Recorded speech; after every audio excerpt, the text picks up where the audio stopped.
Tu entends ce souffle? C'est un souffle qui emplit la nuit. C'est comme si un animal se tenait tout là-bas, là où on ne peut pas le voir. Un cheval noir à la respiration profonde, rauque et lente. Un cheval immense qui ne dort jamais vraiment, toujours prêt à partir au galop, poussé par la forge qui gronde dans son ventre. Tu l'entends? Tu l'entends sans doute. Peut-être même que tu frissonnes, mais il n'y a aucune raison d'avoir peur de lui. Ce cheval, il me connaît. Mon sang, son sang, c'est le même liquide brûlant. Nous avons dans le ventre le même feu, le même appétit. Je l'entends. Je l'entends même si je ne le vois pas. Ce cheval, il s'appelle Océan. Je me remplis de son grondement dans la nuit encore épaisse. La nuit si épaisse que les étoiles s'y sont noyées.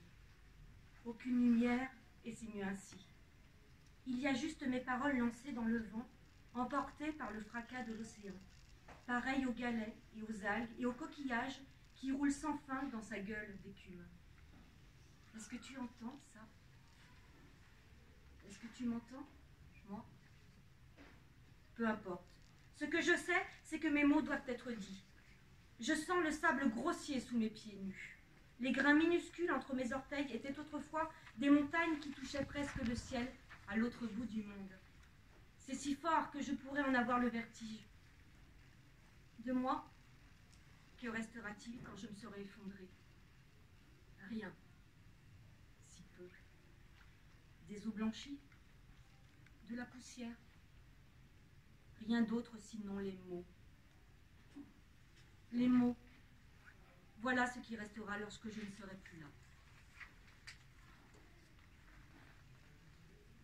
Qu'est-ce que tu veux foutre à Londres? Il fait gris tout le temps. Le métro coûte un bras. Les filles là-bas ressemblent à des jambons en mini-jupe. Tu es sûr de toi? Je n'ose pas te dire que je préférerais troquer la capitale anglaise contre une bonne plage du sud. J'essaye de te dissuader parce que, Timothée, tu l'ignores, mais les voyages scolaires, c'est l'angoisse. Dans le bus, les gens dégueulent et on reste coincé dans l'odeur du vomi durant des heures. On s'ennuie, on fricote avec n'importe qui et on le regrette après. On mange mal aussi.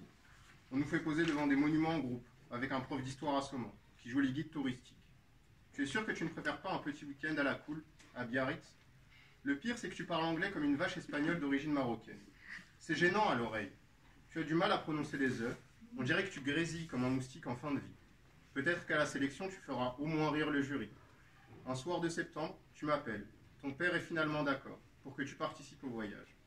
Maintenant que tu as son feu vert, je mets de côté mes doutes. Et l'excursion devient notre priorité nationale. Je n'aurais pas dû. J'aurais pu te convaincre. Te dire qu'en restant à Paris, tu resterais en vie.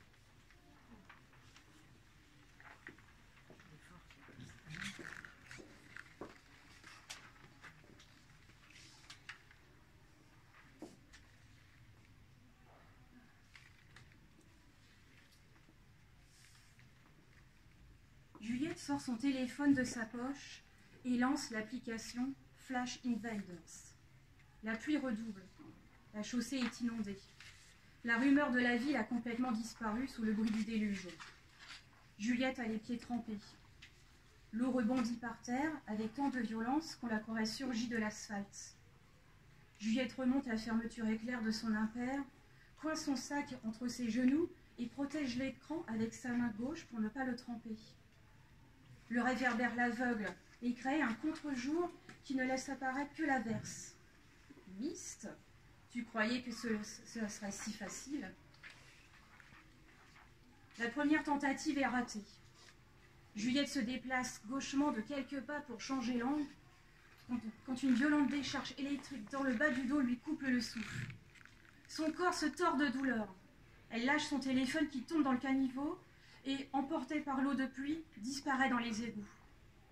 Juliette tente de se retourner, mais une seconde décharge, plus longue, la tétanise. Sans un cri, Juliette Mazet s'effondre. L'enquête avait mis au jour les escroqueries et les mensonges de mon père. Quand il nous avait annoncé qu'il n'avait pas eu le poste de directeur commercial qu'il convoitait. Cela faisait en réalité 3 ans qu'il s'était fait virer de Domerck Industries, suite à une tentative de malversation de sa part. Depuis longtemps, il était aux abois, empruntant à gauche et à droite l'argent qu'il ne rendait jamais. Il avait en outre convaincu plusieurs proches de lui confier des sommes importantes, qu'il était supposé faire fructifier grâce à des placements financiers judicieux. Et évidemment, les naïfs qui lui avaient fait confiance n'avaient jamais revu le moindre euro. Et plusieurs commençaient à le menacer de poursuites. Nous avions toujours eu de belles voitures, et un train de vie assez confortable. Mais tout cela n'est qu'une façade derrière laquelle se cachait une situation catastrophique.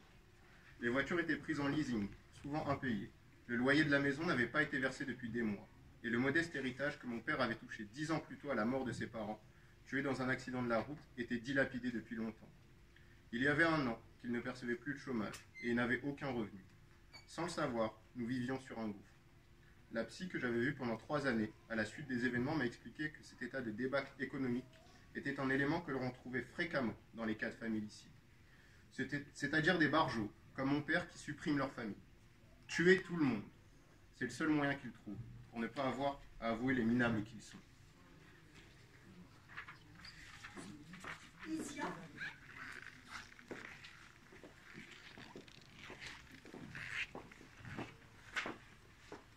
bifurqua tranquillement dans la rue du collège. Elle consulta sa montre. Parfait. Isia collectionnait les mots sur son carnet de liaison. Elle exécrait plus que tout l'idée de se ranger dans la cour à l'appel d'une sonnerie avec les élèves disciplinés qu'elle était obligée de côtoyer chaque jour, à l'image de Morgane Fleury, qu'elle voyait courir sous la galerie en ce moment même pour rejoindre sa classe à temps. Au collège, tous jouaient aux rebelles, mais ils étaient exactement l'inverse. Des moutons, pesta Isia, un troupeau de moutons.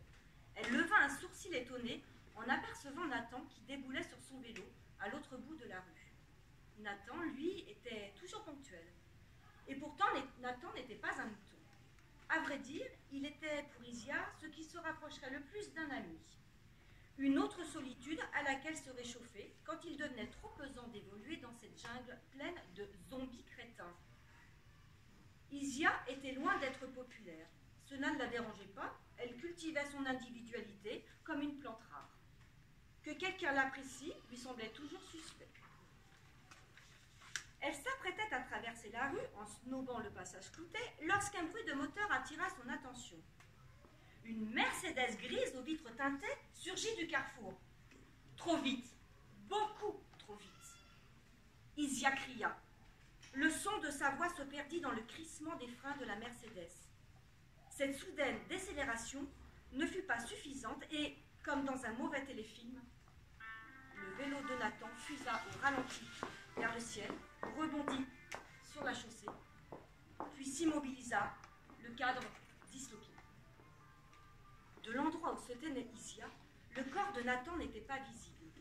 Elle fixa un instant la roue du vélo qui continuait à tourner dans le vide, choquée.